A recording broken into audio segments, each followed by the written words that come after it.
Hey, what up, boxing fans? This is the Rope a Dope Radio Podcast. I am your host, Chris Carlson. We're live per usual on a Wednesday, but it's West Coast Wednesday. That's right, we are on the West Coast. Not on the West Coast, but we're on West Coast time. We're doing one of these late shows again.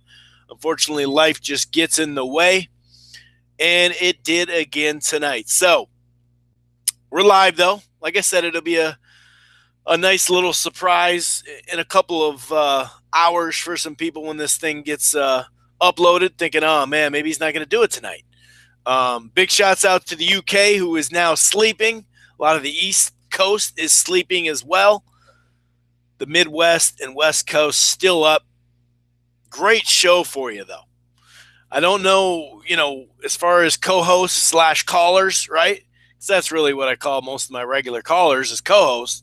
Don't really know exactly how many people are going to be able to call in tonight. If any, you never know. Hopefully we get some in. But anyway, we got a great show for you. Great show. Obviously, we're coming off yet again a great, outstanding fight weekend. I mean, really, we are. This is just, between the ESPN and Showtime cards, we got a lot of entertainment. Obviously, Valdez and Quigg on paper looked like it was going to be explosive, and it turned out in the ring to be very explosive as well. Fun back and forth fight. Both guys showing their freaking metal, dude. Oh, my God. One dude's nose is all messed up in having some sort of foot issue leading up to camp or leading up to this fight the last month of camp or whatever like that. We'll get into a little bit more detail when it comes to that. And the other guy looks like he's got a broken jaw that he's now had wired shut. I think it was his teeth was out of place as well, if I remember correctly. So, man, what a fight. What a weekend. We had such a good weekend. And, Prograis, Regis Prograis made a statement on Friday night not Showbox. I almost said it. It wasn't Showbox. It was a special edition of Showtime, a Showtime special edition. Sometimes those are on Saturdays. A lot of times those end up on Fridays. But either way, Regis Prograis made a statement. No doubt about it. And he's going to be a handful for anyone at 140. And I do mean anyone. So we're definitely going to talk, and we'll talk the other fights as well. I hate to bring up just those three names. There were a lot of fighters in action, so we'll definitely go through a lot of it. So we'll start with recap. Unfortunately, the only one, there was an upset, and I have yet to see it. I totally spaced that I had it still on my DVR. It hadn't got to it, that Golden Boy card. I think I'm going to watch that later tonight, that main event, because I watched a chunk of it, and I literally have it fast forward, just ready to start watching the main event. And I just clicking right now that I never did go back and watch that yesterday. I meant to do that yesterday. So that'll be something fun for me. You ever just load up your DVRs with whatever, your DVR with like DVRs, like I got 7 of them. You ever just load up your DVR though with just like movies in the winter, or just keep great fights and then be like, oh, there's no fights on this weekend? All right, we got some fights. Because I know I sure do. I sure do that a lot. Anyway, well, not as many fights now, being that at the end of the year happened not long ago anyway. So anyway, like I said, we got a ton to talk about, obviously. Whole lot to talk about from the weekend, so that's where we'll start. Fair amount of news as well. A whole lot of news, actually. Whole lot of news that we'll definitely get to, whether it be good news or I guess you could say bad news as well, right? There are some belts. We had a lot of 140, and actually it's coming this weekend as well, but 140 is just hot right now. It's a division on the up and up, and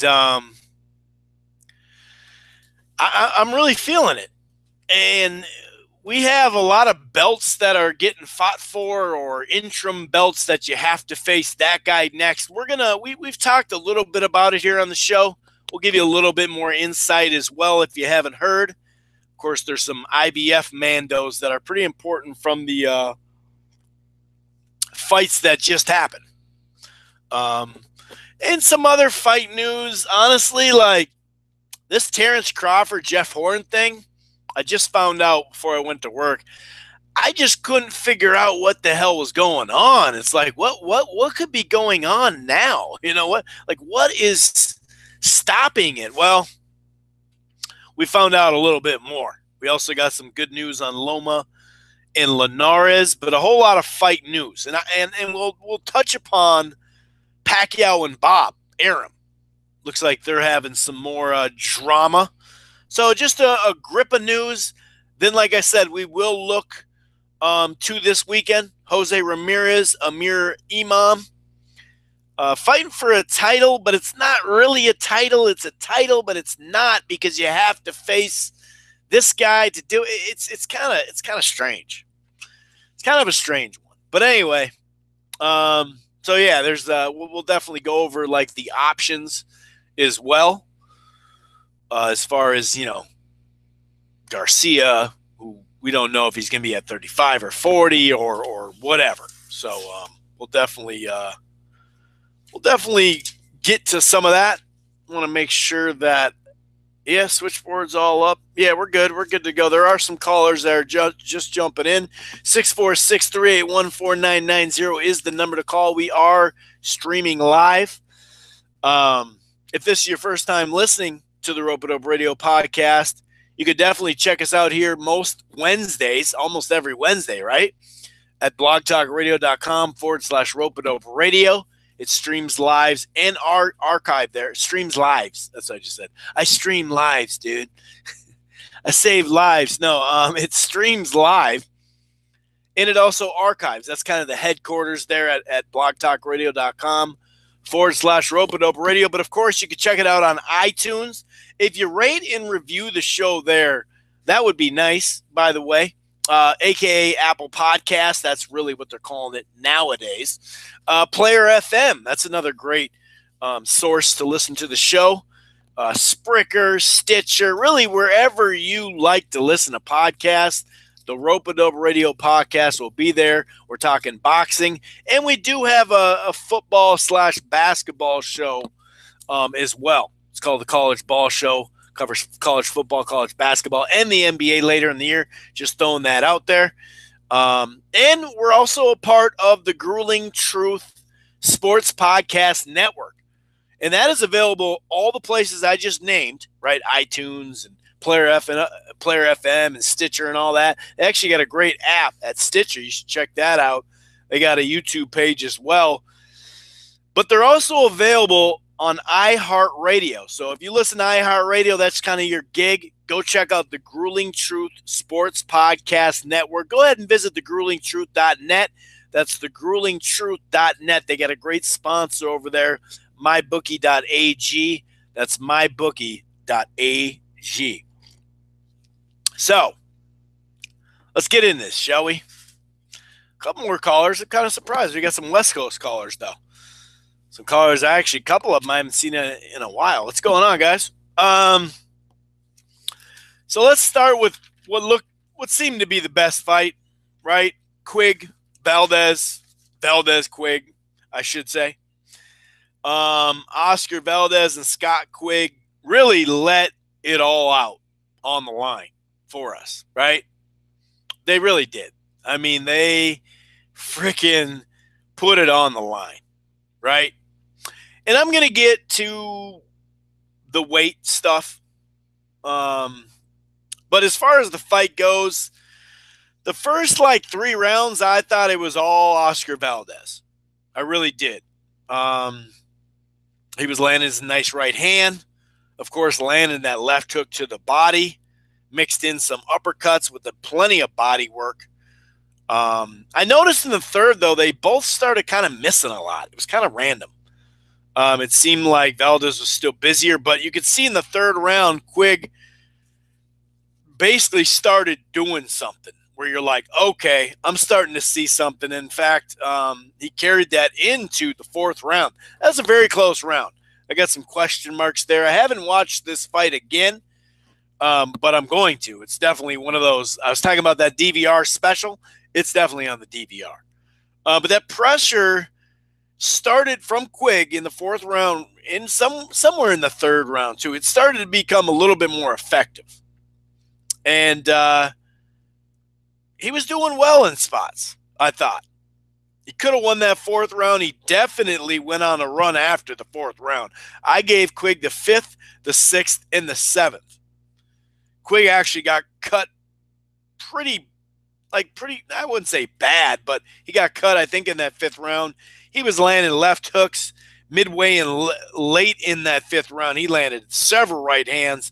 And then all of a sudden you notice Valdez, and I'm not saying it happened in that exact round. I think it happened before it, but you could just see his mouth was like full on bleeding. And by the way, when you see how much blood this dude, Valdez, spit up, just do yourself a favor and look at the mat. Look at the canvas. I don't know if people like paid attention to that, but you look at the canvas while they're fighting, like later in the fight, and you just see little spit trails of blood. Just giving you a clue of what Valdez was going for us, though. The sixth round, close round. I kind of noticed, I felt like in the mid rounds that Valdez was getting a little bit arm punchy, for my liking, anyway. Seventh round, like I said, just pressure. Kind of spurts of like little mini flurries. It wasn't just, he didn't have him on the rope and was just going off for 70 straight seconds, nothing like that, but it was just spurts of flurry, and he was just better. I mean, Valdez was arm punchy, like I said, but also like sixth, seventh round, it seemed like he was just one punch at a time when he was punching. Eighth round, very close round. I think the ninth round, up until that point, the ninth round was probably the best round of the fight. Both guys landing flush in exchanges. There was a lot of exchanges in this fight. Valdez, to me, he was busier in that ninth round, but a lot of it was pity-pat beyond the exchanges. But I think that constant busyness gave him the ninth round. I also gave Valdez the 10th, the 11th, and the 12th, actually. I thought he got back to the body, especially early in the 10th round. Good left hooks, some great exchanges in the 11th. But the last minute or so, I'd say the quick combinations in a great left hook late definitely got that 11th for him. And I just thought he was kind of stick and move, busy work at that point. So I gave him the fight. I gave him like 7-5, maybe 8-4. 7-5, 8-4, something like that. I didn't end up writing down the copy box for this. I don't know how I missed that. But that was a great fight. That was freaking phenomenal. And actually, I remember now, I do have this CompuBox, on BoxingScene.com. CompuBox basically probably sent them this, and it was for the whole weekend, basically. It was both Showtime, Friday and Saturday, and then ESPN as well. I'll go over some of that at the end of it. It kind of just puts it in perspective of the whole nine, and it really, really puts it in perspective of a bunch of the fights, basically. I had it 7-5 or 8-4 for Valdez. One scorecard had it 118-110, and the other two had it 117-111. And that's just way too wide. 9-3? I mean, I gave him the 5th, 6th, 7th. If you only gave Quigg the 5th, 6th, and 7th, you're still not getting 118-110. And then, like I said, there's some swing rounds, the 4th, the 8th, and 9th. Those are very close rounds. Even if you give 2 out of the 3, they're still at 8-4. So, wide scorecards once again. Oscar Valdez, God bless him. But if you look at these scorecards the last 2 times out, they've been pretty bad. And, it's not just Oscar Valdez. I'm not picking on him. He's the top ranked next, guy to come up for him. One of them anyway. Young guy. And, he's going to get the decisions. But, man, 9-3. 2 judges had that fight 9-3, and one had it 10-2. I'm pretty sure if you go back and look at those go look at the scorecards for the Mariaga fight too. I believe they had it super, super wide. In fact, I want to check that out because I remember them because that was a tight fight too. I think that was maybe even tighter. I think anyway. Let me check really quick. I got it right here. Oh. All right, so this was almost a year ago. What were the cards? Here we go. 119, 108, and 118, 109. Like, dog, really? Like, that's nutty, dude. That's like so fucking nutty. I can't. Like, that's really wide for that fight. And same with here. Like, a 10-2 and 2 9-3s is just, nah, dog. Nope. That's just too damn wide, dude. That is way too wide. But either way, it was a hell of a fight, man. One of the best fights, if not the fight of the year right now. And, man, the year we're having so far, folks. We can complain and bitch and moan about a variety of stuff, right? And a lot of times it's legit. Don't get me wrong. There's plenty of stuff to complain about when it comes to boxing, right? Obviously. But the last 2 years, last year and then this year so far, we're sitting basically at the halfway point of March, which, by the way, these next 2.5 weeks for sports fans, especially if you're basketball fans, is some of the best time of the year. I can't say it's the best time of the year, although the weather, it was like 45 degrees today. I can't say it's the best time of year, though, right? Overall. But we've had a hell of a year, man. We've already had a handful of fight of the years. And like I said, these next 2 weekends, not as much. I mean, Dylan White has a fight against Brown. And like I said, this weekend there's a really good fight, Ramirez Imam. But it's not like they're jam-packed weekends with big-name fights because college basketball takes over for the next couple weeks. But we've had a hell of a year. It's been great. And as far as that De Leon Venez fight, that's a pretty good fight. I'll tell you what, though, I had Venez winning. I didn't see a draw. It took me. The jab, mostly jabs for the first handful of rounds, just outboxing him, I thought, all the way through fourth. The fifth round was tighter. Fifth, sixth round, definitely De Leon. Seventh, I thought he started closing the gap, started landing finally. He definitely picked up the pressure as the fight went on. Eighth round, definitely a couple decent shots he landed. Hard right hands too to go along with his jab. But I had it pretty clean, 6-4. Could I go 7-3?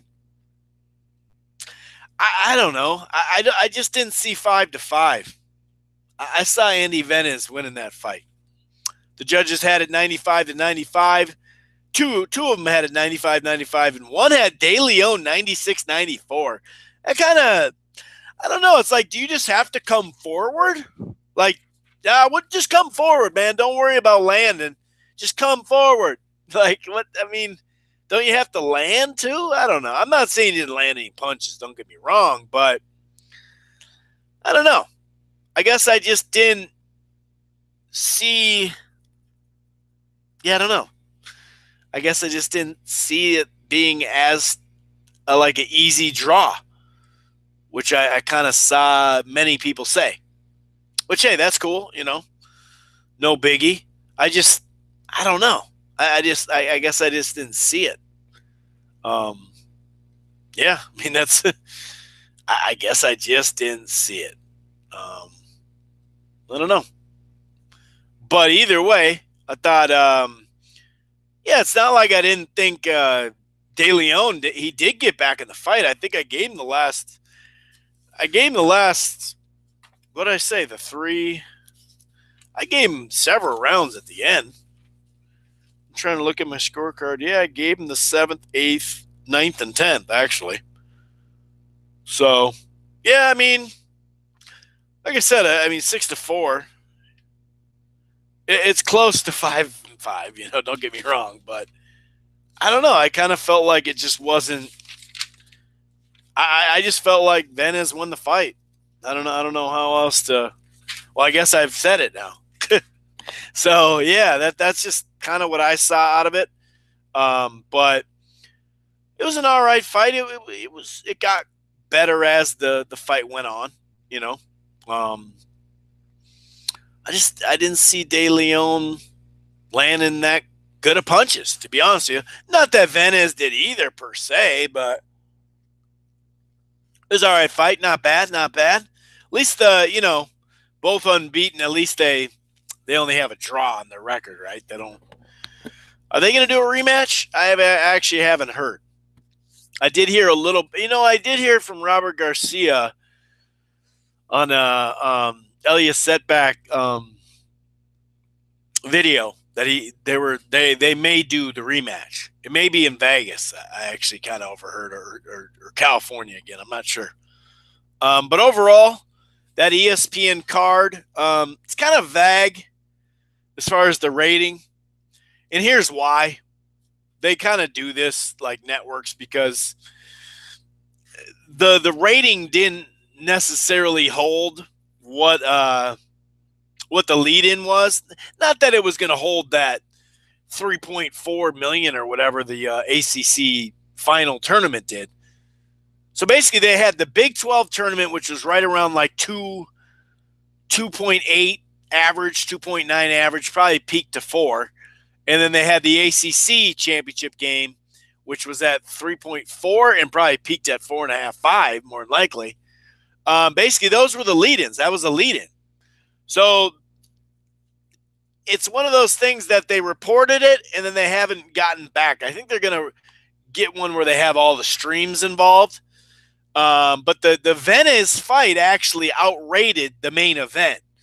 But that's kind of that can happen because right at the beginning of right as the broadcast started, it was at 1.5. That was the peak of the whole thing.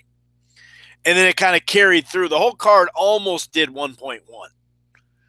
So they were kind of vague on the main event. I think it's just because they want to just throw out that number there. It got a good rating and then move on until the stream numbers, because ESPN, they do the stream numbers now, not just for boxing, but sports in general. Because they already have the stream, but they're going to introduce even, more of a package on the stream coming down the line too. Coming probably this summer, I think. But anyway, so it did a solid rating. I thought it'd probably do a little more. And hold it a little more. I mean, I know the first fight was just okay, but I thought the second fight would really get a lot of energy and get, because there wasn't that much going head to head with it as far as beyond another fight, of course. But I don't know.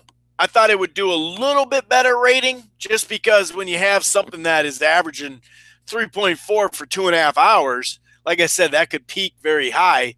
It just didn't do a good job of holding the rating, but that happens. Sometimes the biggest peak is right when the broadcast starts, just like the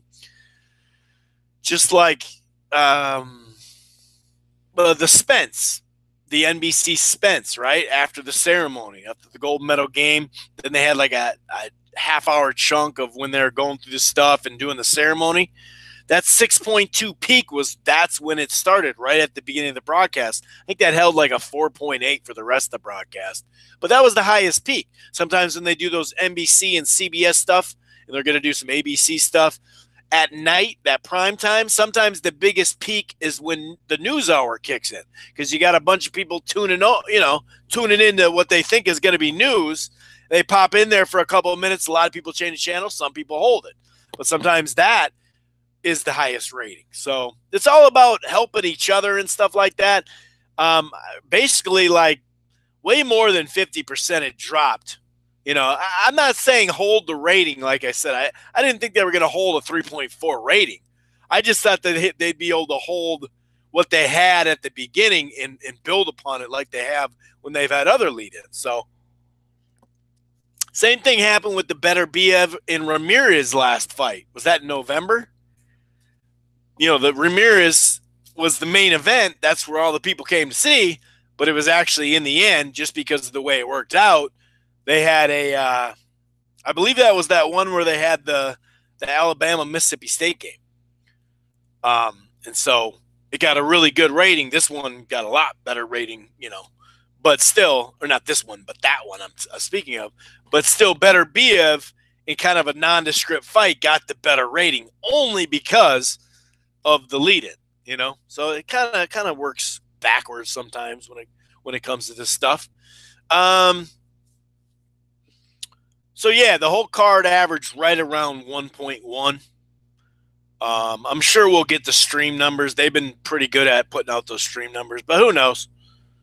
Either way, really good fight from Valdez, man. And, the whole Quigg thing, the weight stuff, I got a couple of things to say about that. So it sounds like he was injured, some sort of minor fracture of a foot, like of a bone, not like he didn't break his whole foot and he just was done. But he had a minor fracture that kept him from doing all his running, his road work, basically. And so you could see where that would cause a little bit of the weight issue. And the way Eddie Hearn explained it in an IFL video interview, a long interview with Coogan, he said, he basically said since he couldn't do the road work, he cut his water and food off a lot earlier than he normally does. So they were actually on their normal weight stuff, but being that, once you dehydrate yourself earlier than normal, it is going to be tough. So I guess Thursday night, Friday morning early, they were trying to get this weight off, and they knew right then and there it wasn't going to happen.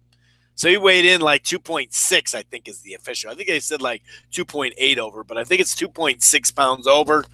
And then he just was like, I'm good. I'm not going to – because he was so far over, they didn't allow him to get it off. Plus, he's basically saying he wasn't going to be able to get it off anyway.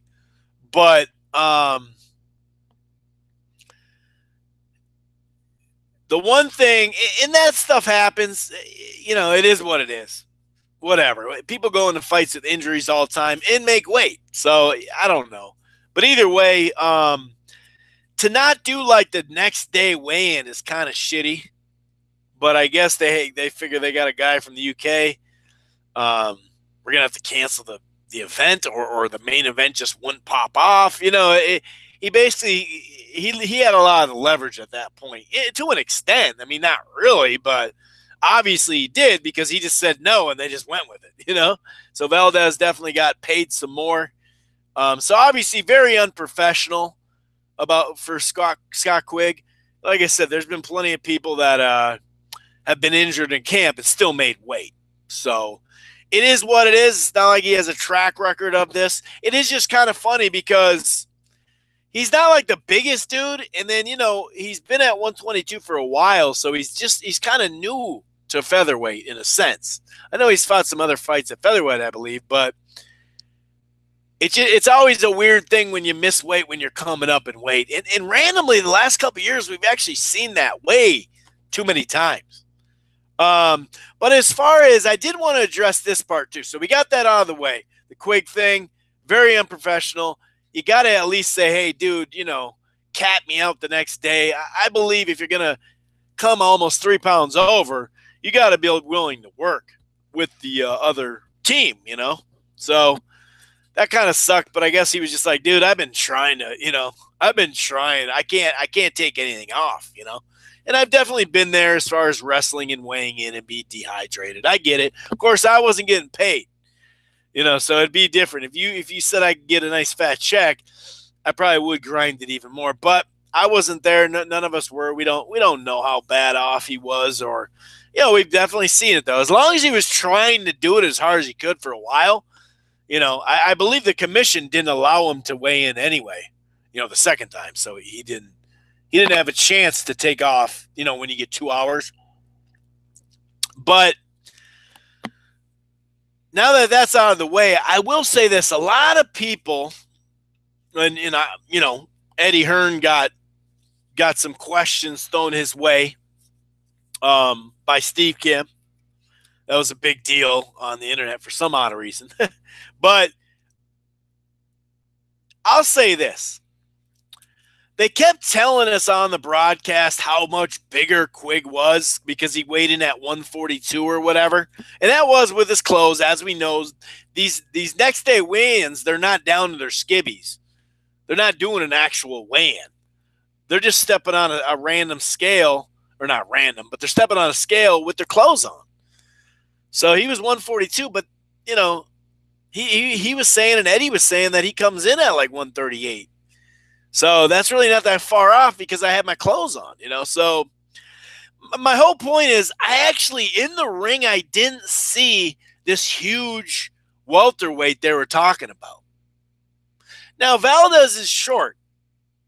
He's kind of short for the weight class. Quigg was taller than him. I'm not talking about height. I'm talking about build. And I never looked at Quigg and said, man, that dude looks like a welterweight. I didn't see that. I didn't see that at all. I saw Valdez actually the thicker with a little bit more girth. And this is his natural weight class compared to Quigg. So I'm not saying he didn't gain some advantage, but as we know, if you've worn yourself out so much the last couple days, that's also giving the other guy an advantage. That's not to say Valdez didn't wear himself out trying to make weight too. I don't know how hard it is for him to make weight. Most dudes got to at least wear down a little bit. Some, much harder than others. But my point is, I didn't see Quigg as this welterweight people spoke of. I didn't see that. He's taller than him, yes, but he didn't look huge, like body-wise. Like I said, Valdez is more solid, and he's got more. He's kind of like a little brick shithouse. You know what I mean? He has more girth, in my opinion. I didn't see this big welterweight people were talking about. I just didn't see that. And by the way, the broadcast team for ESPN, like Teddy, I just talking about Eddie Hearn. Teddy had warmed out his welcome. No doubt about it. I understand that they needed to make a change there. But you got one dude. Well, now Tessitore, he started. Joe Tessitore, his voice is messed up. So we can't sit there and blame the fill-in because he's usually not there. But he was kind of calm. And then you got the other dude that's kind of calm, Kriegel. He's calm. But then you got Bradley, who's like, it's a fight of the year in the first round of the first fight. Like, his energy level is on so high a level, and he's just like, here's the deal. And, he's like almost screaming into the mic. I don't know if you guys listen to Paulie Malignaggi's podcast ever, but last year when they'd be at these weigh-ins, for whatever reason, Paulie would just fucking yell on the mic. And it's like, dog, you have a microphone. You don't need to yell. You don't need to even speak up. We can all hear you. You can hear the guy next to you. It's loud. That type of thing. It's kind of weird. But anyway, that was garbage. It's garbage. It really is garbage. I really don't say that much. But Bradley just kind of, I don't know. He just is what he is. I'm not saying he's bad and irritating, but it's kind of like, hey, dude, can we talk about the jab and right hand at all? Like, can we talk about what's going on in this exact round?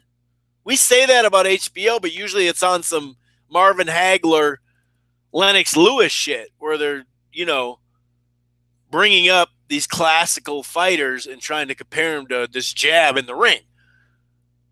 Where the dude they're talking about is actually getting beat in the round. That's some of our complaints with HBO, but they're talking about the fight in time at times, don't get me wrong, but it's just the blend is not there. And like I said, Tessitore, maybe because he was there all this time, it comforted me a little bit. I don't know.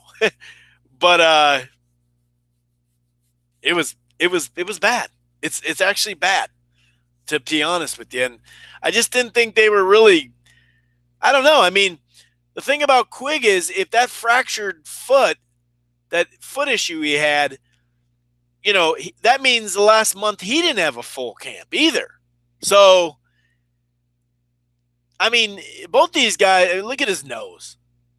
Quigg's nose and his top of his face just looks shitty. It was fucked up, right? And Valdez over there with a broken jaw. He had to wire his teeth were all fucked up. He had to wire that all up. Like I said, go look at the blood on the canvas, man.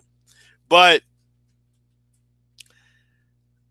I don't know. I guess I just didn't see this big ass welterweight, this big strapping dude some people were talking about, and not just the broadcast, but other people too. I didn't see that. I didn't think that was why this was a tight fight. Because I think Quigg is just as good as the last two guys he's faced, if not better. And we didn't have that problem then. So it wasn't a weight issue then. I don't know. It was just kind of, a lot of people made a big deal about that, and I get it. But to me, I didn't see it being that much of an advantage. And I understand the welterweight thing. Anything over 140 is not junior welterweight anymore, obviously. It does become a welterweight fight. If you do a fight one guy weighs in at 143, the other guy weighs in at 144, that's a welterweight fight. So I understand that when people say he was a welterweight, but I didn't see this big fucking guy. I just didn't see it. Sorry. I just didn't see it. But Valdez, he needs to shut it down a little bit, obviously, because it's another war. 3 wars in a row now. So in about 11 months, he's had 3 wars. So I hope they shut him down a little bit, and then I hope they get him just a mild opponent for the next fight. I think he needs to win clearly and cleanly and not take a bunch of punishment. And some people are saying, well, he just needs to box more. Dude, he's boxing like half of these fights. He can't box like that the whole time because he's going to get tired, and he's not as effective. It really isn't. He's effective, but it's not his game. A lot of people are like, oh, dude, he should just box all the time. I mean, he has been boxing a lot. I mean, brawls too, but he boxes a fair amount too, which shows you he's got more than one dimension. I just think that whole power punching thing, a lot of that was just how he was matched, coming up. Because it's just the power punching's not there. Like after 18 or 19 or 20 fights, how many, he had a bunch of knockouts. It's not there like that is what I'm trying to say. Not to say that he doesn't have punching power, but not maybe like a year and a half ago, 2 years ago, what people were talking about his power. He doesn't have that kind of power. But he's a hell of a fighter, fun fighter to watch, but I think they need to move him a little bit laterally for a fight or two and then put him back in with something to really test him again, because these 3 fights are tough, dude. I mean, these freaking fights are tough. Anyway, let's get to Mikey Garcia and Sergey Lipinets, that Showtime card. And Sergey Lipinets, I've seen him a couple times. I think twice on Showbox. I want to say one was on a FS1. Not sure. But I thought of him as a good fighter. When you stand right in front of him, he does show power. but maybe he just underachieved, or maybe he fights to levels, or maybe, him fighting for his first title the last time against Kondo, maybe he just didn't perform to where he should have. And I think that's pretty clear now that we've seen this, because Sergey Lipinets, it's not that he won a bunch of rounds, but man, did he make this fight a very spirited fight. And this guy, pretty sure Mikey and Robert Garcia said, hey, dude, you're going to win another title, dude. Just hang in there. You'll be back at 140. So I gave Garcia literally quite a while, the first 5 rounds. Sticking that jab, just straight punching. He was landing the better shots even when they would get exchanges, but literally second round, 2 or 3 great left hook exchanges. I mean, by the second or third round, Garcia's nose was already bloody. And by the way, he does get a little bloody nose once in a while, considering how fundamental and slick he is, right? I don't really look at him like slick. I look at him more fundamental. But yeah, the jabs, the early left hooks. And, Lipinets, he had a really nice left hook. He used his jab in spots. I thought the third or fourth round, you could really see Lipinets like, hey, he's going to maybe start winning some rounds here. Fourth round, very close round. Could have went either way. I mean, Lipinets had the body, had some left hooks. I want to say there were some right hands, especially late, but the jab in the right hand, to me, it kind of stole the round. But it was close, no doubt about it. Garcia controlled most of the fifth. Good body work by Lipinets, though. That jab, right hand, and then the left hook by Garcia, really doing it. 6th round was super, super close. I'd probably give it to Lipinets, the jab and his body. I don't know. It was close. Lipinets had a really good round, but the bigger shots may have been Garcia. It's tough to say. It's a really good exchange, though. And by the way, 7th round, the round that Lipinets went down in, he landed a big right hand, by the way. But good exchanges. They both exchanged, and I think it was it a jab and a left hook? I can't remember, but there was a counter left hook by Garcia that dropped Lipinets. First time he's been dropped as a pro or amateur. I know he didn't have a long amateur pedigree because he's a kickboxer. I'm assuming he's been dropped in kickboxing, but what do I know? 8th round, once again, man, just a really close round. You could say maybe Garcia stole it because he closed stronger, but that could have went either way. I think really the last back half of the fight was like this. The 9th round, same thing. But I think Garcia actually did land the bigger punch and really a couple of flush left hooks in that one. A few more later in that round. Lipinets gave him the 10th round, though. I thought he landed the better shot. Then I gave Garcia, Lipinets landed a flush uppercut, 2-way round in that 11th, but I thought that a couple of clean shots kind of edged it up for Garcia. Some exchanges down the 12th round, really fun to watch. A couple of nice hooks in the last little part. Basically, I had it about 8-3-1, 8-4, 9-3, somewhere in there for Garcia. Garcia landed 169 punches compared to 144, but 144 is a lot on Mikey. He threw 679. He was busier than 509. 25% for Mikey, 28% for Lipinets. Scorecards read 2 117 110s and then 1 116 111. Overall, really good fight. Like I said, it wasn't like you were like, man, whoever wins this next round is going to win the fight, that type of thing. But it was just good, man. Just a good scrap. And I always love it. Sometimes it's refreshing when us know-it-alls in boxing get a nice surprise. You know what I mean? I'm not a guy that's going to sit there and shy away from stuff like that. I love it. I freaking love when we get surprises like this. And a lot of people thought this was just a random fight, a cherry pick, a cherry picking for a title. We could throw that right out. And in fact, Dr. Uppercut, oh, I see the switchboard now. Well, that was weird. It froze up there for a while, but I see Dr. Uppercut on. I'm going to have to talk to him about this because I remember him saying he was pumped about that Garcia Lipinets fight. He was saying, hey, Lipinets might give him something. I believe that was him. And how, we'll say when you look at Garcia, and by the way, did a, what did it do? It did, what was the damn rating?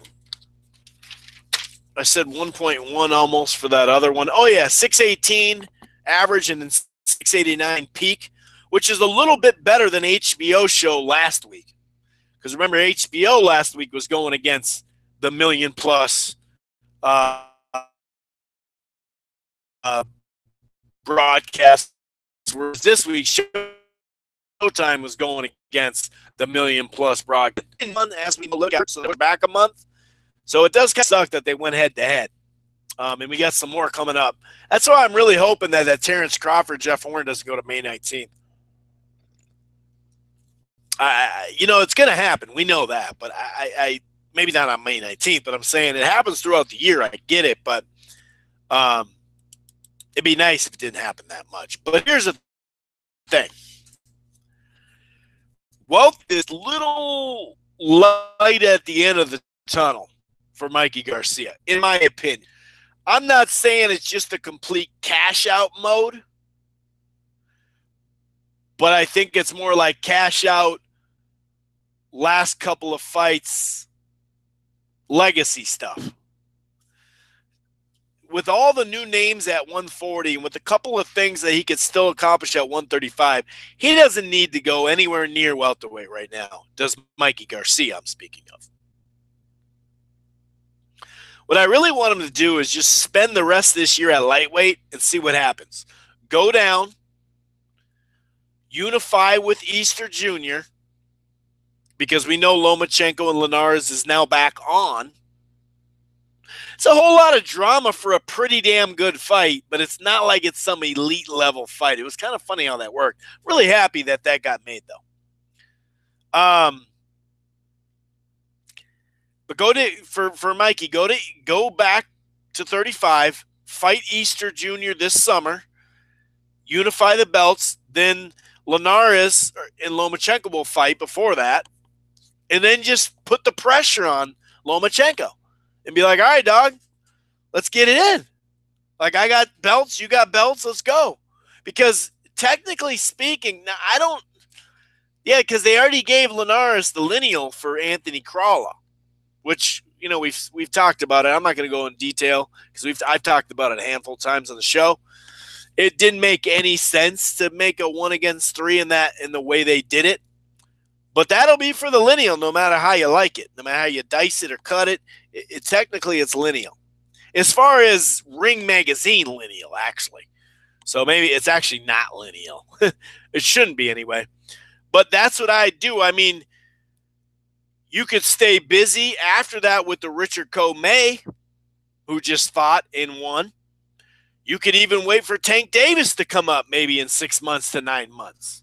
My point is, I'd say go fight Easter. Obviously, his plan was to go fight Linares. That's not going to happen anymore.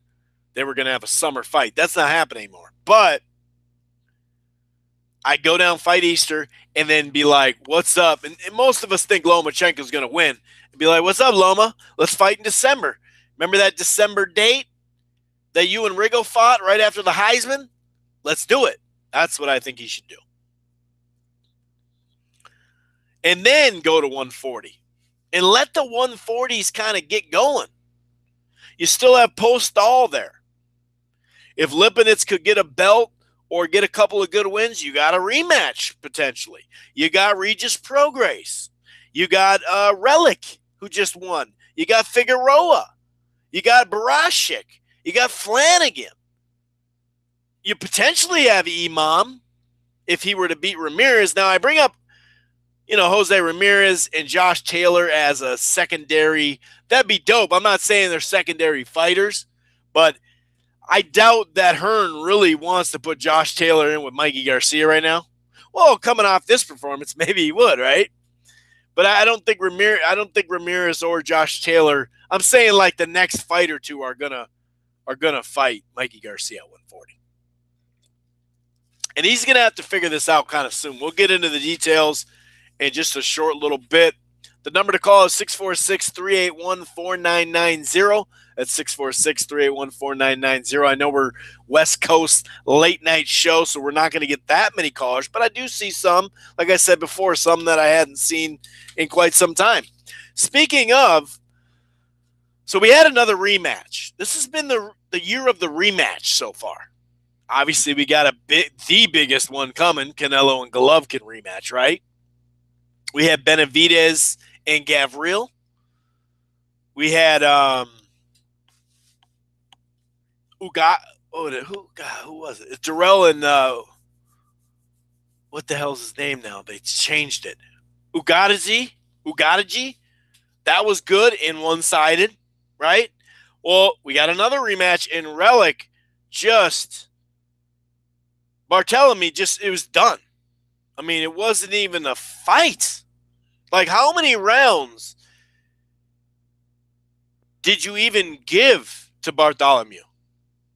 I know I didn't much. I think I quit scoring the last couple. The pressure was he was outworking him, out hustling him. There was some decent action in here and there. Barthélemy landed some counters, but man, just smothering Barthélemy's offense. Quick spurts, not necessarily a bunch of substantial punches landing, but he's just working it. I mean, 111 punches in round 4. In round 5, 121. You know what I mean? This dude's a CompuBox. Relic really put the work in, man. Just foot pressure, constant combinations. Like I said, mixing up the speeds on the punches, not throwing everything like it's your last punch. And by the mid to late rounds, Rancis was he was rancid. I mean, he just had his earmuffs on. That was it. You know, he's just cutting off the ring, all up on him. He did hurt him, actually. Actually, Relic got hurt, too, late. But it actually turned out to be low. Now I think about that. Yeah, look at my notes. Yep. So, I mean, honestly, I go round to round, but everything I just explained, it was all Relic. Very good performance by Relic. The punch totals here, 249 to 137. And look at this freaking punch output. In 12 rounds, he threw 1,237 punches compared to 494 and almost 500 punches. That's not like a horrible output, I should say, for Barthélemy per se. But dude's throwing over 1,200 punches. And even the jabs, 82 to 35, he was even beaten to the jab. Like, this wasn't even a fight, dude. Relic just made easy work of Barthélemy. It wasn't even a fight. So I don't know where Barthélemy, besides back to 35, goes. But Relic, man, he reinvented himself. Good for him. The Showtime Extreme card did have Mario Barrios. He's taking on this, like, Bernardo, I think was his name. Nice flush right hand. Basically ended things, I think, second round, if I recall properly. Showtime Extreme, I love, the Twitter thing they did last year and the Facebook and YouTube stuff has been really cool for Showtime, and that's cool. They're trying different stuff. But I like when they go back to that Showtime Extreme. And I was kind of pumped for that Alejandro Luna, who was 22-0 before this fight, going against Richard Comey. And Comey, I've been kind of following here for the last couple of years. Just a hard-nosed, fun fighter to watch, still growing as a fighter. I mean, Comey won the first couple of rounds. I mean, there's two-way action, though. These guys, this was good action from the shot or from the start. Just counter rights and lead rights and just better shots were the difference for Comey. I did give Luma his really fun exchanges, a late lunging, I think it was a left hand, but Luna had his best round in the fourth. Early, really hard exchanges, super hard exchanges, close round in the fifth, but then in the sixth, a combination with an uppercut caused a knockdown from Comey. There was also like after he knocked him down, if I remember correctly, let me look at my notes just in case. Luna, he actually spit out his mouthpiece, and the ref just, boom, right off the bat. Just gave him a warning right there. Anyway, got the mouthpiece in after the knockdown, hit him with another right hand. And then, like, I think it was just a couple right hands, and it was over. Or he went down again and then jumped up and protested, like, what the hell's going on? Because when he went down again, it was like, oh, dude, I don't know. He did actually look like he was going to stay there, but then he got up, and he was like, well, what's going on? I'm fine. You could see Luna, though. He was protesting everything, but he all of a sudden, his cheek was, like, super swelled out of nowhere. Not really out of nowhere. It was the right hand. But kind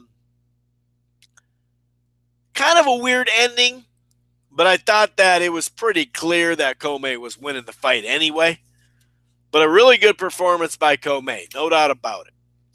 I like me some Richard Comey, man. That Easter Junior fight was super tight, guys. We're talking super tight. Could have went either way. He did actually drop him. So that kind of puts him, well, I'll talk a little bit more, but that puts him in line for a rematch, potentially anyway. So we do have that Showtime, that special edition Showtime. It's not a Showbox, remember, even though it's on a Friday, it's a Showtime special edition. And it's kind of like a little bit more, like a more budget than a Showbox, but not quite a championship, you know, a Showtime Championship Saturday night budget. I remember Richard Schaefer explaining that years ago. That's basically what they mean by that. I'll tell you what, this fight was fucking over quick. Julius Ndongo was a somewhat late replacement for Postol. Now I really want to see that Postol fight with Prograis, if that were to happen. Ndongo, he did land some jabs in the first round, but other than that, like maybe midway through, Regis landed his own stiff jab. Then like a late right hand knocked him off balance. You know what I mean? Like quick little touch jab, knocked him down. Late left hooks to the body. Like he was on his ass right away. Second round comes out, probably the last 50 seconds, 40 seconds or something. Huge left hand. Dropped him. Then a short, another left hand, I think. A short left hand. Dropped him. And another left hand. KO. It was a wrap. Like, he was really, really, really hurt, was Ndongo. Quickly. And he can't take a body shot. What like a roller coaster of the last, like, whatever, like 18 months or something like that. Maybe 2 years almost. What a freaking roller coaster for Ndongo. Comes out of nowhere, knocks out a belt holder, Troyansky, who, you know, who knows what the hell, you know, that guy wasn't much anyway, obviously. But, he, you know, a lot of people were saying, oh, Crawford's ducking Troyansky. And then Ndongo took care of him. Then he jabbed. It was death by jab. He jabbed him to death, did Ndongo over Ricky Burns. Then he's in beyond unification. Undisputed 140. And just like that. Was it a left hand or a right? I think it was a left hand in the third round. This time it was a little earlier. I guess Crawford softened him up there for Prograis, but Prograis gave himself like a C because of the defense. I'll talk about him in just a second. There was that heavyweight fight that was it Faha, something like that. He basically just, that was an easy fight for him. That Craig Lewis, that's who that fight. He didn't really do much. Few right hands, jab. Fairly slow fight. Started picking up minorly, but by the 5th round, both dudes just looked tired. And, I even wrote in the 6th round, this fight sucks. Fast forward. I didn't even finish the fight. That first fight sucked. Every once in a while, I'll do that. Now, Ivan Baranchyk, was taking on Petrov. And by the way, Peter Petrov, he came in as a late opponent as well. Was it Yigit? Is that the dude's name that he was supposed to fight? Peter Petrov, man, he didn't win many rounds, like I gave him the 5th. But he fought really well, especially on short notice. But it sure didn't seem like this was going to last long. It was like the first jab knocked him down by Baranchyk. It was like, oh shit, here we go. A few good exchanges though. Then it was like mostly hooks after that. Then he just spazzed out right away in the second early knockdown. Jabs just landing harder overall. Body shot hurt Petrov. Ref didn't see the knockdown, by the way. There could have been a knockdown in there in the 3rd round, by the way. Probably the 4th round was probably the best two-way action. You did start to see Petrov land flush. Then I gave him the 5th round. I thought he started having more success. Started really, I don't know, he bloodied up Barancyk's nose, and they were getting it in. It was a good action. A couple of good action rounds in a row. But then the 6th round, reality hit again. It was a two-way round up until a big-ass right hand. And actually, there was a push. It was like a nice punch and then a push that was actually a knockdown. I don't know, like 30 seconds later, big right hand, though. You could see Baranchyk being a little bit more patient the second part of the fight, too, I thought. I gave him the 7th round as well. Just busier. Seemed like he just stronger and just landing the, good punches. But Petrov still made it, definitely interesting. Now, there was like a TKO flurry. There's really no knockdown. He was hurt, though. And he didn't complain, did Petrov. But it was kind of just over TKO flurry, you're done. If you look at the punch stats, 159 for Baranchyk against 118 and 439 to 437, so very close, but 36% to 27%. He had an advantage 65 to 42 on the jabs. Baranchyk he definitely has something going for him.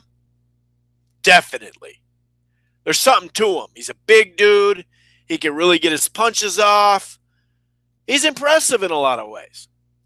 But then there's just moments where he either gets a little tired or he's not as focused or he's flipping out too much and then go and be like, all right, dude, I gotta recalibrate and be a little bit more patient. I don't know. Sometimes he just loads up too much. That could be it. Good fighter, though. Very good fighter. But, 140, a lot of people are just kind of giving it to Regis now. Regis Prograis. But 140 is wide open, though. Let's not act like it's not wide open. It really is. I think it's wide open. I'd say Mikey Garcia's got the edge, but, I don't know. I think in the rematch, Mikey may fight a little different than he just did. I don't know. I do like Barashik. It's just there's sometimes where, I don't know. There's just sometimes where I'm like, he doesn't look as good this round. Or, I don't know. He's just kind of sporadic, I guess. But like I said, 140 is wide open for the most part. A lot of different things on the line. So, and which brings us to some information that when it comes to this stuff, because there is a whole lot cooking when it comes to what happened this weekend, as far as just looking at who's going to fight who, when, how, where, and all that stuff. Richard Comey, as I mentioned, he won that fight on the show, not Showbox, but Showtime Extreme card. And he is now the mandatory for Robert Jr. Easter. And they have until March 30th, or basically Easter Jr. has till March 30th to decide if he wants to do this or not or whatever. Then it would just go to negotiation. Then it would go to purse bid. And Ivan Barashik, the guy I was just talking about, right, who had a pretty damn solid performance, he is now the IBF Mando for the 140-pound belt, which Mikey Garcia now owns. And he has till March, I think it's 22nd. So this shit's popping off soon. Usually in boxing, it's like hurry up and wait. We're talking about a week. Next Thursday. So by next Thursday, Mikey has to decide if he's going to drop that 140-pound belt and go back to 135, or if he's going to hold on to this and fight Barashik. I don't know. It's kind of interesting. If you look at it, people think the IBF, they're a lot more strict on their policies. And to an extent, they are. A lot of people just think that with the Tyson Fury situation. Remember, a handful of years ago, Fury got that belt, and then before you know it, it was over, and they actually never requested to see if, in fact, I could maybe get a fight in between. But there is room for that. IBF, it's a little less room, but there is room for that. Here's my example. So Richard Comey is up, right, for that Mando. Easter Jr., by March 30th, could ask the IBF for just a pass, basically. Can I just get an option? Give me a defense, and I'll unify against Mikey Garcia. More than likely they'd do that. Because let's be honest, Richard Comey and Easter Jr. fight, that's not going to be as big a total purse, as a Garcia and Easter Jr. fight, right? Clearly. So, I could see the IBF going, yeah, we're good. We're good on that. We can do that. But I don't know. But that would be interesting if that could happen. Otherwise, that Comey Easter Jr. fight, dog, that's dope. That'd be a great rematch. I doubt, though. My guess is Easter Jr. is going to try to, I'm not going to say swerve it, but swerve it. I'm not going to say duck it, but he doesn't want to fight that. And I'm not saying he's afraid of Comey or afraid of anybody, but why not go get your biggest paycheck against Mikey Garcia and see where it all unfolds after that? And like I mentioned, I'm not going to go over the names too much more. I would like for Mikey to go down and fight Easter Jr., then try to put the pressure on. You know how Lomachenko was putting pressure on Linares, putting pressure on Rigondeaux? Putting pressure on Gervonta Davis, or at least his Twitter handle was. We know that's not just him, but either way, he's part of it. It's his team, whatever. They're putting pressure on it. I would go beat Easter Jr. and be like, all right, what's up, Loma? Let's get it in. Let's get it for the lineal. Let's do it. Even though you probably wouldn't get it, you might as well get people back on your side in a sense. Not to say people aren't on Mikey Garcia's side, but it is kind of a cool thing to kind of hate on him. And a lot of people hated on him for this fight. And sure enough, the people, they obviously were wrong. This was a tough fight. And that's what I like. I mentioned that earlier. That's what I like. Sometimes we do think we're too, we know too much, so much. And, we're professional matchmakers and promoters, like I say. It's kind of funny. It's a nice surprise when shit like that happens. Like I said, Lipinets didn't win a bunch of rounds, but he sure made a good fight. So those are a couple of the things. And based off Regis Prograis, now we don't know if this would actually happen, but the whole WBC interim thing that Jose Ramirez and Amir Imam are fighting for, part of this agreement was Postol and Prograis are supposed to fight. Ramirez and Imam are supposed to fight. Then they meet each other. Now, I don't know. I really don't know if that's going to happen. I would love it. Obviously, Ramirez has got some work cut out to do. Facing a power puncher, by the way, in, Amir Imam, but I'm not sure Bob Arum would just be like, yeah, come on over, Lou. Bring your guy, Prograis. We'll fight him next. Yeah, I don't know. But that was how it was drafted up before these fights. That's what's supposed to happen. Now, we'll see if something like that would actually happen. Couple other more news and notes here and rumors and whatnot. We do have a rumor that David Benavidez, the young lion, no, we're not talking about the Charlos. Not right now, anyway. David Benavidez versus JCC Jr. That's right, Chavez Jr. in July. And I totally get this fight because this is like, all right, dude, here you go, young buck. Face this guy who's got a name still. That's basically what that fight is. Oh, yeah, the World Boxing Super Series 168. Super middleweight. Sounds like the Groves and Smith. This is no really big surprise, but George Groves and Callian Smith, we know it's going to get pushed back. It sounds like they're trying to narrow it down to July 7th or July 14th. And they could be doing exactly what I mentioned a couple weeks back as far as do that draft for the next year on that same weekend, because I believe it was the second weekend in July last year,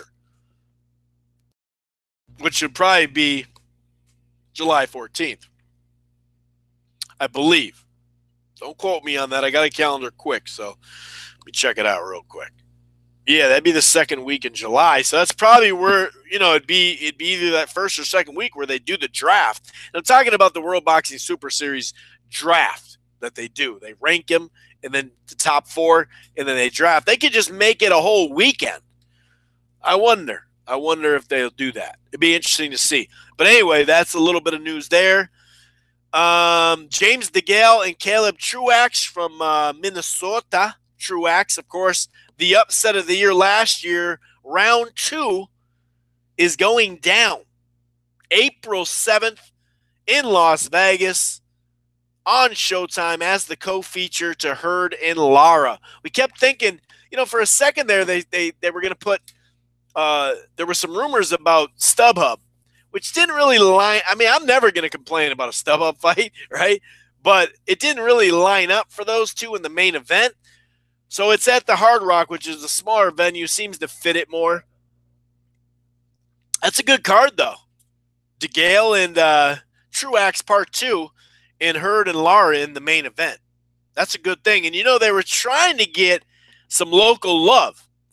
I mean, Truax and the local promoter here, Grigalko, they were working hard. They were working overtime to get the Truax fight in Minneapolis, because a lot of people don't realize this, but Seconds Out Promotions, who this Grigalko, he runs it. Warrior Boxing does fights up here as well, and a couple other outfits as well. But Truax actually can put some butts in the seats. He can draw 4,000 or 5,000 people fairly easy. He has one of the biggest draws in the state history, actually. But they were working overtime, and you can tell. And here, this is why I'm going to say it. because the very next Friday, April 13th, there's a FS1, PBC on FS1 with Jamal James from Minneapolis in the main event. It's a triple header, I believe. It's good matchups, but that's going to be here in Minneapolis. So that obviously they had a date for next, the Friday after it. So they were really trying to get it's in the Armory, the Minneapolis Armory, and that recently was redone. They remodeled it, refurnished it, the whole nine. And actually, during the Super Bowl, I heard a lot of good things about the venue. And actually, the history on it, when we get closer to the fight, so I'm going to go to the fight and everything like that and cover it, be ringside and stuff. But the Armory has a ton of history in boxing and in basketball. As you know, well, you probably don't know, but they call them the Los Angeles Lakers. But if you're going to have Lakers Lake in your name, you do know that the Lakers started in Minneapolis, the Minneapolis Lakers, because we got over it says land of 10,000 lakes on our license plates, but it's actually more like 12 or 13,000 lakes just in Minnesota. So, long story short, the Lakers, in fact, 4 or 5 of those championships were won here in Minneapolis. And long story short, it was in the Armory. So they have, I think there was 100 fights in the Armory. I'm talking, over 70 years or whatever. But that's going to be kind of cool. But anyway, that's how hard they were working to try to get my guy, Caleb Truax, a homecoming fight, man. He hasn't had one in a while as far as it being on TV and everything like that. A couple years back, he was on ESPN, drew a nice 3,500, 4,000 or something like that. But yeah, that's a little bit of news too. PBC FS1 coming back. We knew that, just a matter of time to those FS1s were going to come back. Sounds like they are going to put them more on Fridays and Saturdays this year, which makes sense for it's cool on a Tuesday for TV, but as far as getting people in the seats at all on a Tuesday, it's tough on a Tuesday for boxing, Even Thursdays can kind of be rough. But you got to almost have it on Fridays and Saturdays, unfortunately. Back in the day, dude, they'd have a huge fight on a Tuesday or on a Monday sometimes. Anyway, a couple more news items. Then I'm going to get my take on the fight coming up this weekend. Definitely got to get to the callers as well. 646 381-4990 is the number to call. We got 38 minutes and 34, 33, 32, 31 seconds left of the live stream. Where was I? Boom, boom, boom. What else we got for news? Oh, yeah. So as we know, finally, you would have thought this was Manny Pacquiao and Floyd Mayweather or something like that, or Canelo and Golovkin, maybe a better. But finally, it took ESPN, HBO, Golden Boy, women's NCAA softball. A whole bunch of shit had to change and maneuver, but they got it together. Now they're going to broadcast the same night, May 12th. As we know, this is going to be a big sticking point, but it sounds like they figured out how to do this. They're going to have a live fight on HBO for Saddam Ali, his first defense against Liam Smith. And that's going to be upstate New York, I believe, to go along with the Canelo and Golovkin replay. So that'll be on HBO. Then, not cutting into live fights, ESPN and Top Rank side are going to have Lomachenko and Linares from Madison Square Garden. So thank God. Like I said, it sure was a lot of drama. I did see both sides of that, though. I could see their points, but it just adds so much. That's just boxing, isn't it? It's like, yeah, but we don't, but this, but that, but this, but then this, and then that, and but they found a way to get it done. So that's nice. So that's Saddam Ali. We were wondering when he's going to come back. He is coming back that night against Liam Smith, who fought hard against Canelo. I'll say that. Shouldn't have been on pay-per-view. God, no. But he did fight hard in that fight. I'll give him some credit for that. No doubt about it. By the way, speaking of these mandatories, The WBC is called, and this is no secret either, Jojo Diaz Jr. It's a 30-day negotiation that's just kicking in. Gary Russell Jr. versus Jojo Diaz Jr. And they're going to try to get this thing by May or June. And right now, the first date that they're looking at is May 19th under the Thurman versus who the fuck knows. And obviously that night, that's going to be more of that's a split site. So basically the co-feature to Thurman against somebody would be Russell Jr. against Jojo Diaz.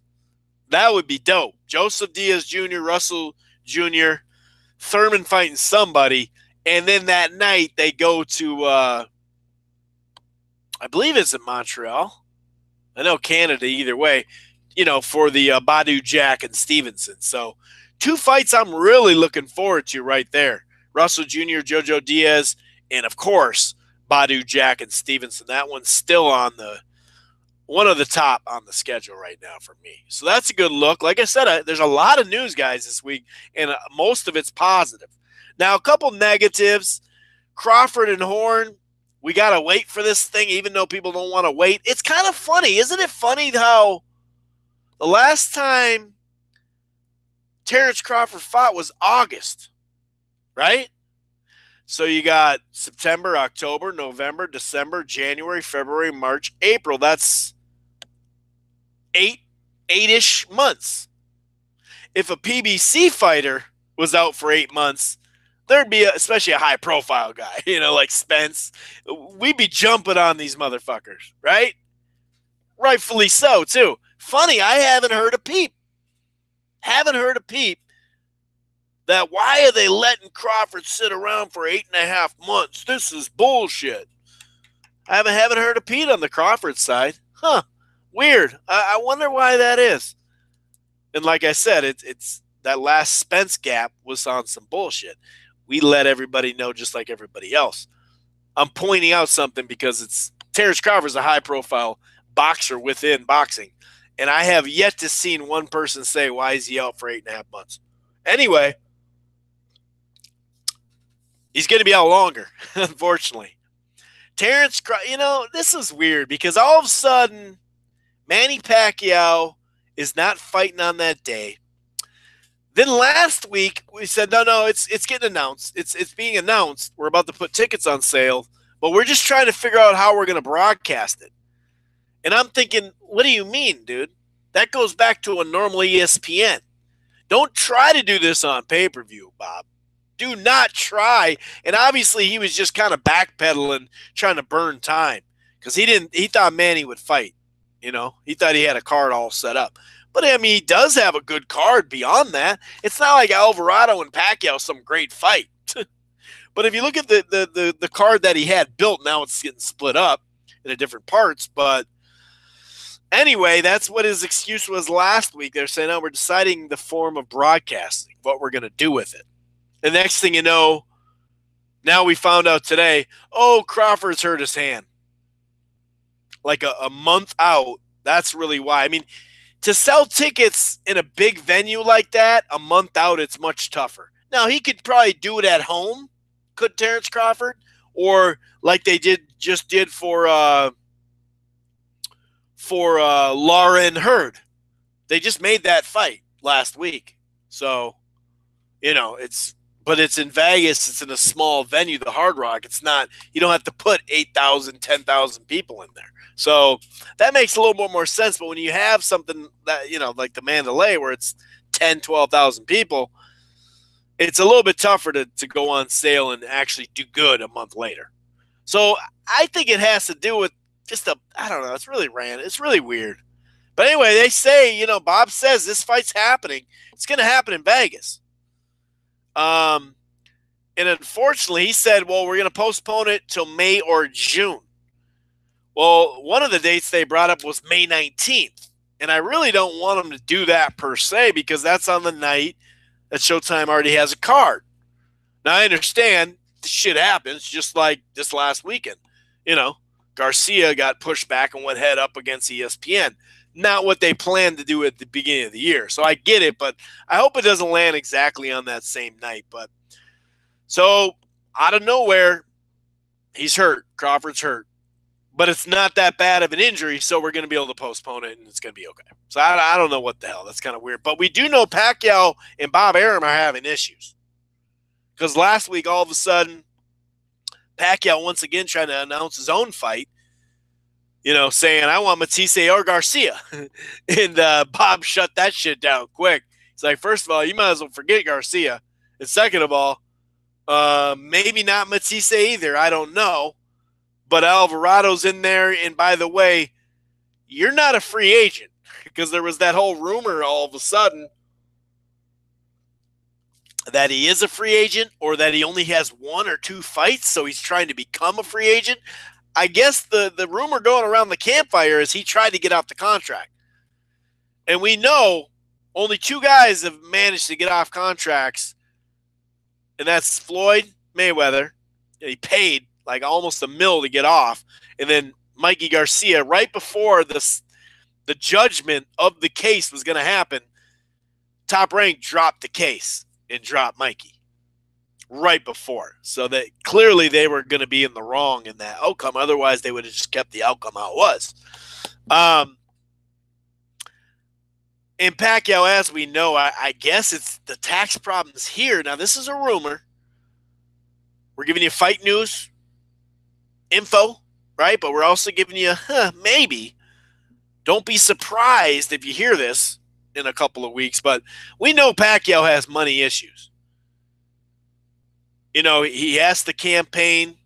He does give a lot of his money away, but that is charity. And a lot of times charity you can recover tax-wise, A lot of people don't realize that. But all these foundations that are set up, you can get like 75% of your money back. A lot of people actually – I got a buddy who went to a tax school and everything, law school, tax school, specialized in New York, and he broke the whole thing down for me. The foundations, it's like just a tax shelter.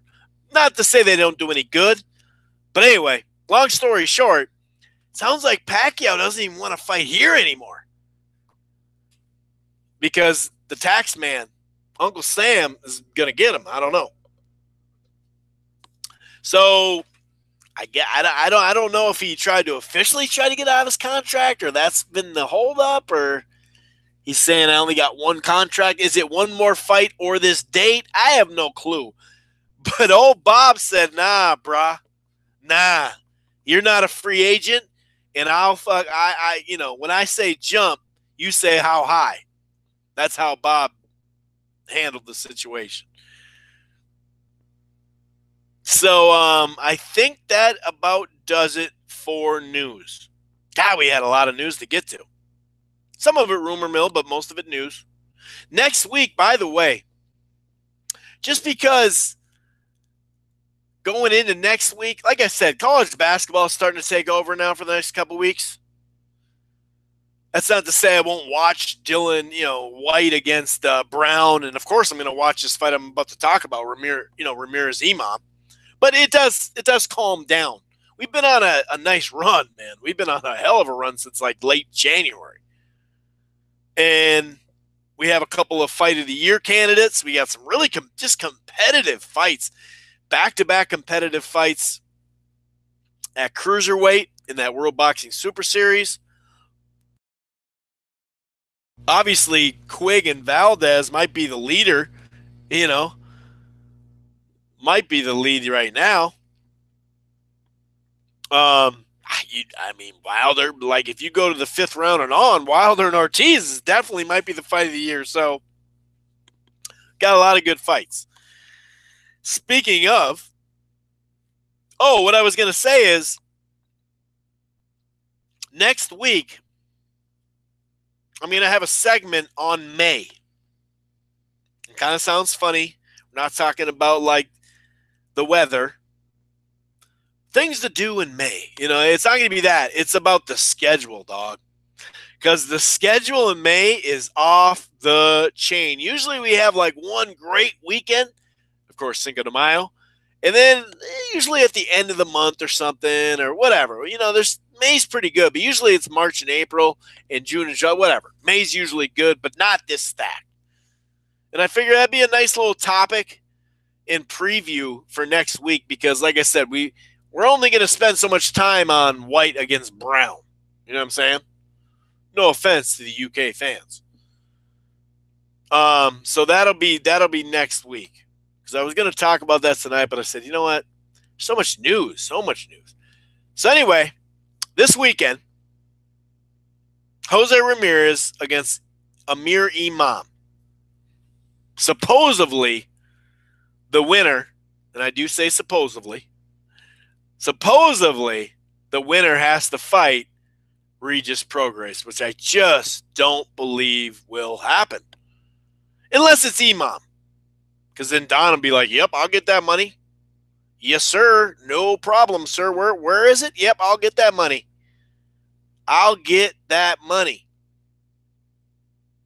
That doesn't sound like Don King at all, as far as, the delivery. Well, the delivery kind of does. The actual voice, nowhere near. Anyway, what the hell? All right. It looks like, that's really weird. Yeah, it looks like I'm good to go there. All right, so just going to break down this fight and then go to Dr. Uppercut. And actually, I'm getting a text right now, so I'm going to see if Garcia will come on too. I don't know if he was the one who texted me or not, but anyway, good fight coming up on ESPN. And this is one of the fights that usually they have, even if it's like women's softball in the summer, they usually have some form of lead-in. Well, I noticed that they got a sports center for lead-in. That's it. So it'll be interesting to see how this one rates, but I like this fight a lot. Obviously, Jose Ramirez had a good outing in his last fight. The guy's putting butts in the seats. He's got a really great story. He's a huge activist. He's got a big water campaign. The guy has really cultivated a following that, if he keeps going, could be something special. Let's put it that way. He's got a really great backstory, does Ramirez, and he can fight. Now, his last fight, we thought, all right, let's give me a good little test for him. He tore a dude out the frame. What was that, second round? Just body. He threw like 9 body shots with the left hook in a row. But if you go back a little bit and take this journey with me, there's times, everybody gets dropped. Not everybody, I suppose, but even Floyd Mayweather got dropped technically with this glove touching with Zab Judah. It's not about him getting knocked down, but I don't know, man. I heard about this guy, then I heard he was putting butts in the seats. I checked him out, and this one fight's like, dog, this guy's gonna be in trouble once he steps up. And I really believed that at that time. And he's still young in his career. Like I said, I thought he performed, really good in his last fight. A lot of people thought that was going to be a test. I thought it was a nice step for him. It seemed like they kind of, speaking of moving someone laterally, it seemed like they kind of moved him a little laterally after that. Not after his last fight, but after he got knocked down and whatnot. And Mike Reed is who he fought. He was undefeated at the time. And, did Reed end up winning? God, I forgot if he ended up winning his last fight. I think he lost. And he lost to Barboza. That's right. Lost to Barboza. So now he's taking back-to-back losses. But when you look down his resume, just not much there. Not much there. And Mike Reed, he'd always been kind of that fringe type of guy. And Turns out he's a fringe type of guy in these last two fights once he actually stood up. Or, well, he didn't stand up. Maybe that was the problem. No, he was actually standing. He was just on the rope. Got to give him a little credit. He was taking some shots on the rope. But either way, Imam brings some challenges, whether it's some hand speed, as we know, the power, and he's got a lot of reach. He's sitting at a set, what is this, 140, right? Yeah, so it's 140. He's got a 74-inch reach at 140. What is Ramirez's? I know he's got a good reach. Let me see really quick. 72 and a half. They're both 5'10", so these are big 140-pounders. Big, long 140-pounders. Pause. Imam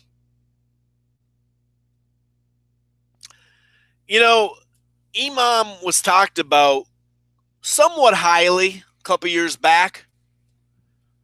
He was putting dudes to sleep, right?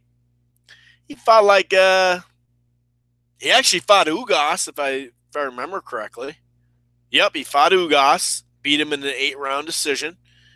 That Fidel Maldonado knocked him out. I remember that Castillo fight, too. So he's fought some guys you go, okay, yeah, I've heard of him. Yeah, okay. Obviously, Ugas made a nice little run. That was back in 2014. Then he fought Adrian Granados. And, God, this was in 2015. Was he...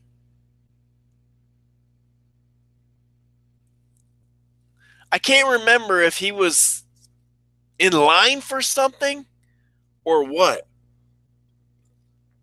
I can't remember if that was to fight somebody. I can't remember.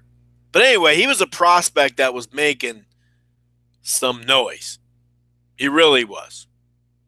And you thought, okay, this dude's got power. And for, a first part of that fight against Adrian Granados, he was doing his thing, was Imam. He really was. And then Granados didn't go anywhere. And that could have mentally had him like, dog, I'm hitting you with the shots. People go down. Why are you not going down? What's up? I'm knocking people out. I remember one guy went the distance. Well, Ugas went the distance, and same with that Castillo. But this dude had a lot of, people were praising this dude. And then he got caught, hurt, stumbly, tired, and just got fucked up. And it was just, there was no turning back. There's no turning back in that fight. And Granados finished him. And he went on to win a couple more, lose a couple more, but then get that fight with Broner and then turn around and get a fight with Porter. It's going to be a good fight, man. Because this is a good step up. Obviously, Imam kind of front runner-ish, right? As far as in the ring and winning. Maybe he's just on that train where he thought, dude, everyone's falling. I'm cruising here, So it's a big fight for both guys. This is a real good fight. I like this fight because Imam can punch, and he's got hand speed, and he's the best fighter Ramirez had faced. Now, I cannot wait to see what Ramirez does with Imam. Because that's the thing. You pressure a guy like Imam. You have to cut the distance to get all up in his chest so he can't throw those bombs on you. He can't use the hand speed to pick you apart. So I really like this fight. This is a good little scrap here. Like I said, maybe the rating won't be all that and whatnot, but it's a good ass fight right here. It's a good effing fight. I like this fight. It's a perfect step up for him. We're going to see if Imam was all just, like hot water, hot wind. Hot water. We're going to see it. Well, he might be in hot water. But I cannot wait to see how Ramirez fights this guy. Because if he comes forward with some patience and a jab and whatnot, but really just get him on the rope, start throwing 9 body punches on him, in a row like he did in his last fight. I really want to see what Imam's going to do. Is he going to light his ass up with a counter punch off the ropes? Is he going to start by moving and using his hand speed and all that, and hitting with clean shots and be up and fade again? I don't know. But I know I want to find out. I definitely want to find out. By the way, I'm going to shut down the live stream for YouTube because I'm going to bring in some folks, and they're not on the live stream on YouTube. So I got to shut that thing down. By the way, 646-381-4990 is the number to call if you want to join in this show right now, live, 646-381-4990, or any Wednesday we do this, obviously. So you could go there right now, or you can, go to Rope-A-Dope Radio, or I'm sorry, blogtalkradio.com/Rope-A-Dope Radio, and the link is right in the box there. Whether you're listening to it live right now or in a couple of days, listen to this. You can listen to the whole archived episode. So I appreciate those who do listen on YouTube. I'm going to call it a quits for right now. But like I said, if you want to join in, use the number or use the link. Peace.